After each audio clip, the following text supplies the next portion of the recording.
Енді жылжымайтын мүлікті тіркеу мерзімін өткізіп алсаңыз, әкімшілік жауапкершілікке тартылмайсыз.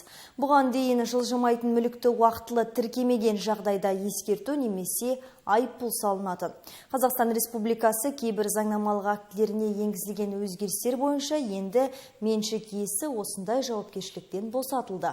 Мәселен, еліміз бойынша былтыр меншігін тіркемеген 9 мыңнан астам адамға, ал өңірде 84 тұлғаға ескерту берілген.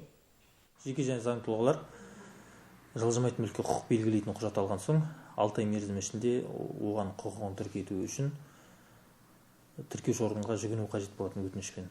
Егер осы белгіленген 6 ай мерзімді бұзса, оған жауапкершілік көзделген болатын, әкімшілік жауапкершілік. Ол егер бірінші рет жасап тұрған болса, құқық бұзушылықты ескерту, ал бір жыл ішінде қайталаса 10, жеке тұлғаларға 10, заң тұлғаларға 20 айлық есептік көрсеткіш көлемінде айыппұл салынатын.